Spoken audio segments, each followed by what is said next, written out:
Hello दोस्तों, आज के इस वीडियो में हम SBI magnum comma mutual fund के बारे में बात करने वाले हैं। तो अगर आपने भी इस म्यूचुअल फंड में इन्वेस्टमेंट किया हुआ है या इन फ्यूचर इस म्यूचुअल फंड में इन्वेस्टमेंट करने के बारे में सोच रहे हो तो इस वीडियो को अंत तक ज़रूर देखिएगा। तो सबसे पहले हम ये जान लेते हैं कि ये म्यूचुअल फंड का फंड ऑब्जेक्टिव है क्या। तो ये एक थेमेटिक सेक्टर म्यूचुअल फंड है। अब जिसे नहीं पता कि सेक्टर म्यूचुअल फंड किसे कहते हैं, तो सेक्टर म्यूचुअल फंड इन्वेस्टरों के पैसे को किसी एक पर्टिकुलर सेक्टर में ही निवेश करेगा। अब किसी पर्टिकुलर एक सेक्टर में निवेश करने के कारण ये म्यूचुअल फंड काफ़ी ज़्यादा हाई रिस्की म्यूचुअल फंड माना जाता है। तो अगर ये म्यूचुअल फंड अच्छा परफॉर्म करेगा तो आपको अच्छा खासा रिटर्न्स लाकर दे सकता है, पर अगर मार्केट खराब रहा, मार्केट में डाउनफॉल आया तो ये म्यूचुअल फंड आपको नेगेटिव रिटर्न्स लाकर भी दे सकता है। तो अगर आप एक हाई रिस्क टेकिंग कैपेबिलिटी वाले पर्सन हो तभी इस म्यूचुअल फंड में इन्वेस्टमेंट करने के बारे में सोचिएगा, वरना ध्यान रखिए कि ये एक काफ़ी ज़्यादा हाई रिस्की म्यूचुअल फंड है।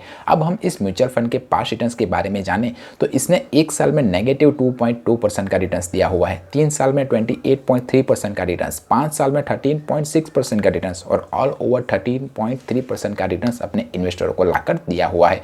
तो अगर आप इस म्यूचुअल फंड में इन्वेस्टेड कहते हो तो लॉन्ग टर्म के लिए इन्वेस्टमेंट कीजिएगा। लॉन्ग टर्म से मेरा मतलब है 5 साल या उससे ज़्यादा के लिए, तभी कंपाउंडिंग इंटरेस्ट का इफेक्ट आपको अपने निवेश किए मनी पर देखने को मिलेगा। अब हम इस म्यूचुअल फंड के कुछ बेसिक डिटेल्स के बारे में जान लेते हैं। तो इसका एक्सपांस रेशियो 2.09% है, जो मेरे हिसाब से तो काफ़ी ज़्यादा एक्सपांस रेशियो है। अब जिसे नहीं पता कि एक्सपांस रेशियो किसे कहते हैं, तो जो एसेट मैनेजमेंट कंपनियां होती है वो हमारे ही पैसे को मैनेज करने के लिए हमें से कुछ फीस चार्ज करती है और उसी फीस को वो एक्सपांस रेशियो के तौर पर हमें बताती है। तो जितना ज़्यादा एक्सपांस रेशियो होगा उतना ही कम आपको प्रॉफिट होगा। तो जब कभी भी आप किसी भी म्यूचुअल फंड में इन्वेस्टमेंट करने के बारे में सोचे तब एक्सपांस रेशियो के क्राइटेरिया को ज़रूर ध्यान रखें। इसका एग्जिट लोड 0.5% है, यानी कि आपने एक सर्टेन टाइम ऑफ पीरियड से पहले अपने निवेश किए पैसे को अगर निकाल लिया तो आपको 0.5% का एग्जिट लोड चार्ज देना पड़ेगा। इसका AUM 444 करोड़ रुपीस है। AUM यानी कि एसेट अंडर मैनेजमेंट, और ये एक ओपन एंडेड म्यूचुअल फंड है, यानी कि इन्वेस्टर जब चाहे तब इस म्यूचुअल फंड में इन्वेस्टमेंट कर सकता है और जब चाहे तब इस म्यूचुअल फंड से बाहर भी निकल सकता है। ये जो म्यूचुअल फंड है वो बेंचमार्क निफ्टी कमोडिटी ट्राई को फॉलो करता है, और अगर आप इस म्यूचुअल फंड में अपनी इन्वेस्टमेंट को करना चाहते हो तो मिनिमम SIP 500 रुपीज़ और लमसम अमाउंट 5000 से स्टार्ट कर सकते हो। अगर मेरा ये वीडियो आपको इन्फॉर्मेटिव लग रहा है तो इस वीडियो को लाइक कीजिए ताकि दूसरे लोगों तक भी ऐसी इन्फॉर्मेटिव इन्फॉर्मेशन पहुँच सके। अब हम इस म्यूचुअल फंड के सेक्टर एलोकेशन वाइज देखें तो इसने इक्विटी में 90.08% का इन्वेस्टमेंट किया हुआ है, यानी इक्विटी यानी कि शेयर मार्केट। तो शेयर मार्केट के उतार चढ़ाव का इस म्यूचुअल फंड के ऊपर आपको सीधा असर देखने को ज़रूर मिलेगा।